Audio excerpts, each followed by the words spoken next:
Hi, I'm Mark Tanner, class of '76. We used to call, I went to the ag school, now CALS. So I started here at Cornell in the fall of 1972 while I was still 17. Not out, of course, at all.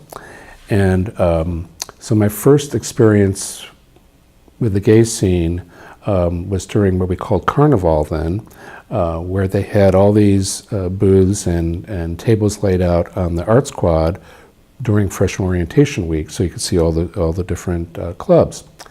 And right in the middle of the art squad was a gay liberation kissing booth. And there were 4 men and 4 women, and there was a table. And then there was this huge invisible line that not a single person crossed the whole time I was out there. And I kept looking, because I had thought about, well, maybe I'm gay, I'm not sure. And looking at that fact that nobody was willing to cross that, those men and women were very brave to have been there and doing that, but I wasn't one of them, and I did not feel like it was okay. So that was my introduction to gay life at Cornell, where I pretty much didn't have one the whole 4 years I was here.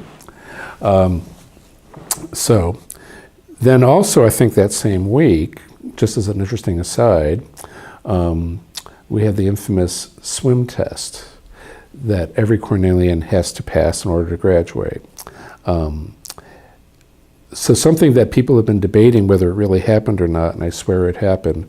So for the men, we had to do the test naked, mandatory. Teagle Hall had no windows that you could see in.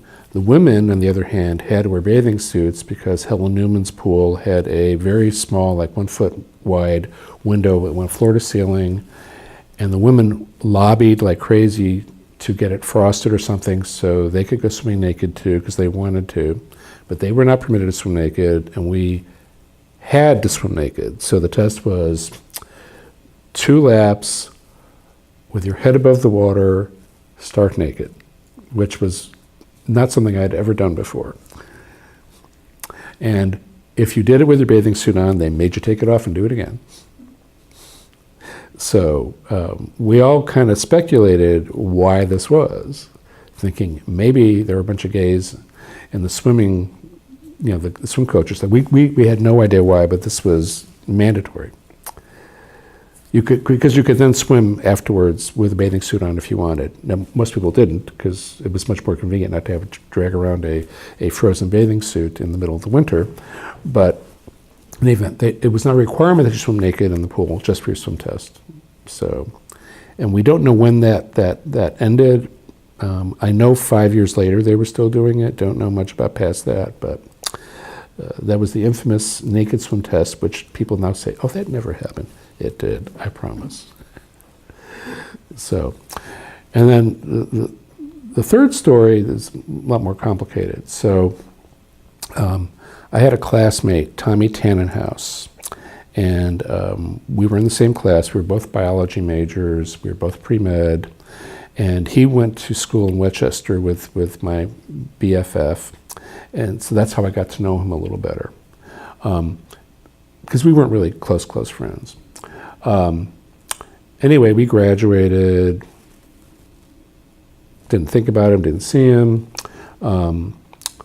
5 years later, I'm now doing my I go to medical school. I'm now doing my residency in Greenville, South Carolina.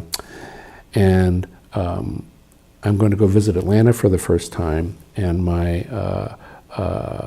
this girlfriend in my residency, one of her classmates was openly gay and was doing his residency in Atlanta. So she got us together, so I stayed with him. So we're talking, and he finds out I went to Cornell, and he said, do you know Tommy Tannenhouse? And I go, well, yes, how do you know Tommy Tannenhouse? Well, he's a 4th-year student there. He'd taken a year off, and now he's finishing up his medical school.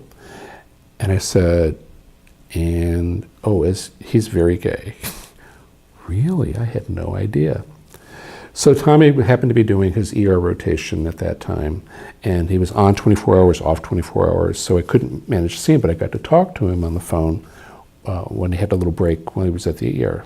And so he happened to mention that he remembered me best from when we used to go to the steam baths together at Siegel Hall. I didn't even remember that we went to the steam baths together, but anyway, I guess he was interested. So I was oblivious. So I was supposed to come back to Atlanta like a month or so later, and that got canceled. But meanwhile, I knew that he was going to do his residency out in San Francisco, and my mother lived in the Bay Area, so I called Sam up to say, well, I was going to go out to California. I wanted his phone number so I could meet up with him. He says, well, the craziest thing happened. He has this rare cancer, Kaposi's sarcoma. So this was June of '81. And I had to go look it up. And it says it's usually in men who are like middle-aged and of Mediterranean descent. Well, Tommy was young and an Ashkenazic Jew from Westchester, so what the hell? So 2 months later, in August, I started seeing the first reports in the medical journals about AIDS, and they mentioned Kaposi's sarcoma. I go, oh my God, that's what Tommy has. And he died in February of '82, and he was case number 25. So after moving to Atlanta, I became an HIV treater, one of 4 that I know of in our class, which is actually pretty interesting. And so I think it was the 50th anniversary of and the band played on. They had a showing at the Atlanta Fish Market, and I wound up sitting at this big table with everybody from the CDC that was in the movie, the real ones. So afterwards, I realized who I was sitting by, and I said to one guy next to me, I said, I'm going to take a little chance here. Do you all happen to remember Tommy Tannenhouse? He said, oh yes, we knew him very well. He was that medical student from Emory that got AIDS. And the guy that was actually taking care of him, in charge of his care, was one of my colleagues, who's now the head of the VA program and happened to be at the hospital at the time, and he was taking care of him, and I know him very well. I'm going, oh my God. So it was David Runland, and we talked about him, and so at least I knew he was cared for by some good people. But I wanted to make sure that we remember him, because I don't think a lot of people knew. I mean, I didn't know he was gay. I don't think he wasn't out here in Cornell, as far as I know. He was out in New York City in a big way, apparently.